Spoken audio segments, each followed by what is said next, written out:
Amid civil war and humanitarian crises, how effective are UN peacekeepers in Africa? We'll talk to the heads of the UN missions in South Sudan and the Central African Republic. Hello, I'm Anand Naidu, and this is a special edition of The Heat, coming to you from the United Nations in New York.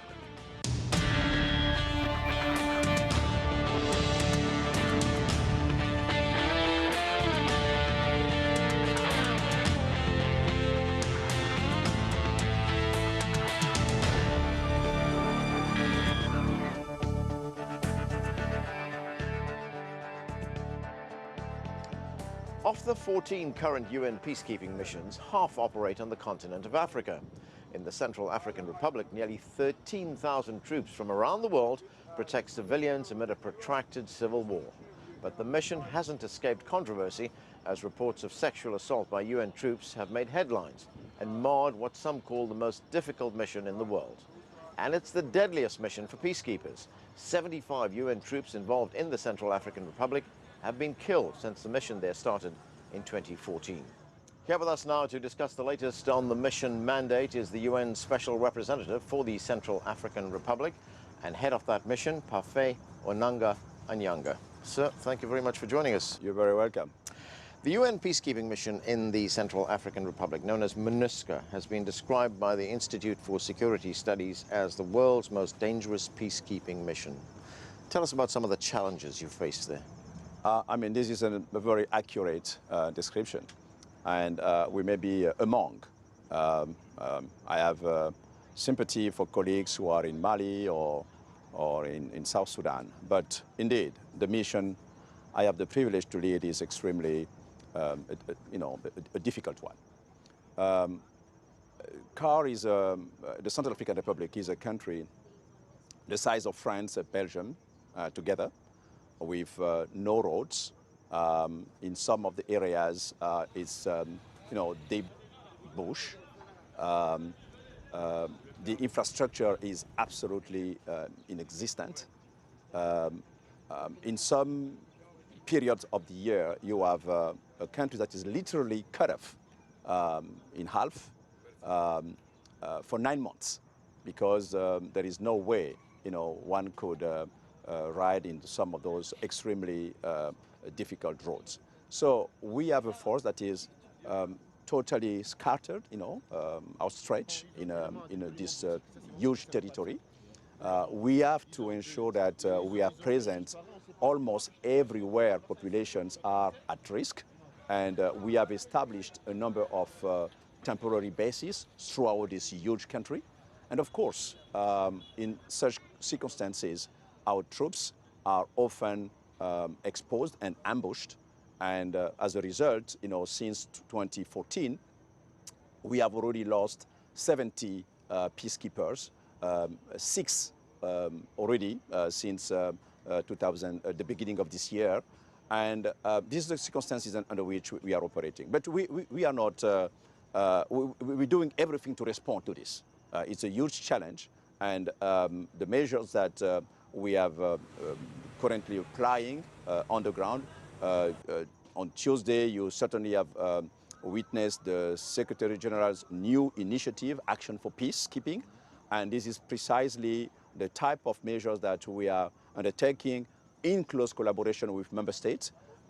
We have to understand that today's peacekeeping is extremely dangerous. We are sending troops in countries where there is no peace to keep. And therefore, we have member states have to understand that they really have to send only their best, well-equipped, well-trained peacekeepers in those difficult areas. Now, these risks and dangers that you face, as you point out, many of your troops have been killed. Have people been held accountable for that?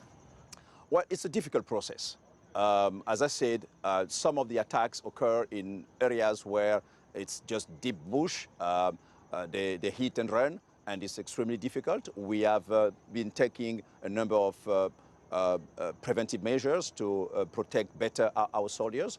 But we are also pleased that accountability is underway. We have been capable of arresting a number of those who committed crimes against our soldiers, particularly those who attacked us last year in Bangassou in May of 2017. and we have made arrests of a number of them, and they are currently in jail waiting for proper trial. But we are determined and working hand in hand with member states, including neighboring countries, to ensure that whoever attacks a peacekeeper has really to face justice. Now, there are many challenges that you face. I mean, you told us about conditions in the country, the difficulty of keeping the peace in a country like the Central African Republic. You have an additional problem there. Soldiers in the peacekeeping mission have been criticized for being involved in the rape of women and children, abuse of civilians in this country. What's being done to address these crimes? Well, this breaks my heart. It broke my heart 3 years ago when I started this mission. It is still, I'm still in pain today. In spite of all the measures that we have put in place, to ensure that the Secretary General's zero tolerance policy is strictly, implemented, we're still having a number of,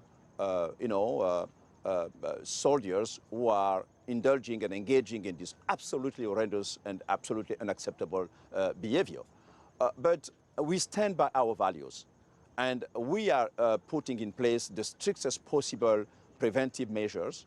We have set up in the mission what we call IRTs, that is immediate response teams. Whenever there is such occurrence, we send troops, we send a team on the ground to ensure that we can collect every evidence possible to ensure that there will be accountability and justice for the victims. And this is not enough, of course. We have, the Secretary General has decided to appoint a victims' rights advocate. And this is to just make it very clear to everyone that our priority is to protect civilian populations, and our priority is to ensure that victims, when we have failed to protect them, will have at least proper care and attention. And this is taking place. In my mission, we were the first mission to implement this measure. We have a field victims' rights advocate, and this is a daily work ensuring that we can really go after the wrongdoers in our midst.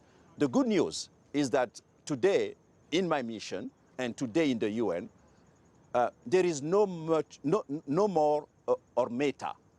The law of silence has been broken. It is now those who are committing those crimes who have to hide. And we will do everything possible to ensure that the UN that we are so proud to serve is a UN that stands for values. It's a UN that cares for people. And this is why we will make it extremely difficult for those who are still not understanding the very reason why we are in those countries. We will make it difficult for them to understand that this Secretary General, this United Nations, does not stand for this kind of behavior. By the way, we have already taken extremely drastic measures. This is the first mission in the UN where we have sent home an entire contingent, and we will be ready to do it again should there be a leniency on the part of troop contributing countries or police contributing countries. It is clear that we have been empowered by the Security Council.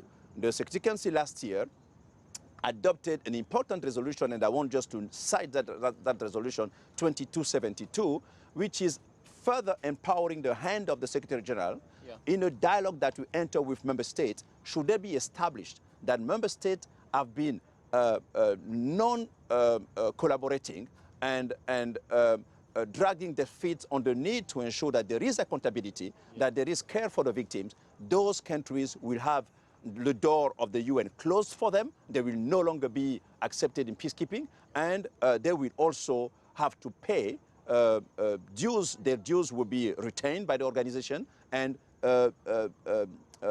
allocated to the trust fund that has been established precisely to care for the victims. So we're fighting this. It's not easy, but as you know, in peacekeeping, we have to do with what we have. And sometimes it's a difficult balance to strike between engaging in an action that is saving lives, and this is absolutely unquestionable, that peacekeeping is good for people, that peacekeeping is is a winning strategy for the UN to respond to the most difficult situation that we face on the ground. But at the same time, let's be clear about it.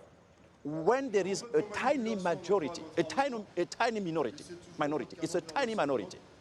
The majority of our troops are performing very professionally and doing good for the people. However, when the smallest number indulge in these absolutely awful acts, the result is the risk of tarnishing the image of the organization and, most importantly, inflicting to people who are already suffering an additional pain. And this is absolutely unacceptable.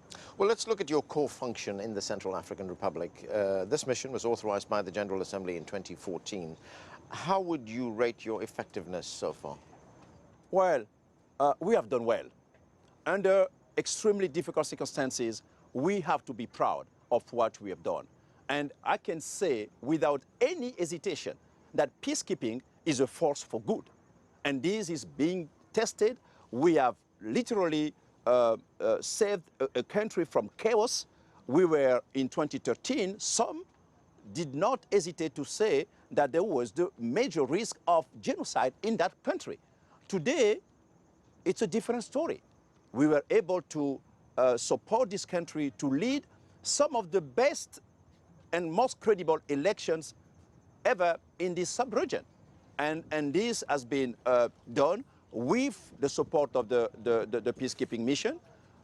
Today, partners are coming back to CAR. The World Bank is engaged. The European Union is engaged. Bilateral partners, the United States, France, most of these countries, including recently, the Russian Federation also has been engaging. So we have now a place where, because this, China is a major player in the Central African Republic, so we have now, we have created conditions for this country to really stand on its feet. But of course, it will be a slow process. We have to be patient and never forget where we're coming from.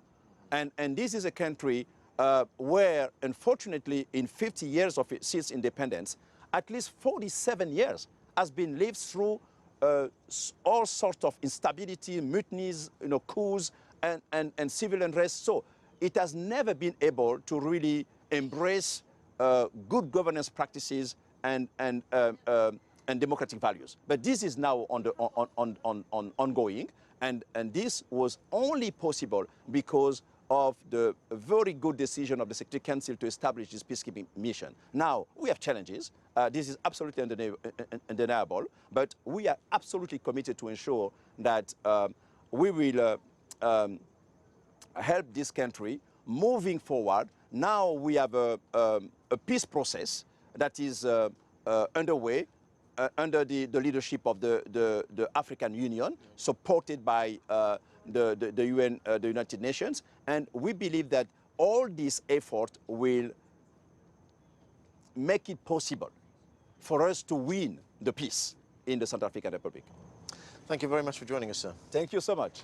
We're going to take a break right now. Next, we'll talk to the UN Special Representative for South Sudan about the situation in that country. Stay with us for more on this special edition of The Heat.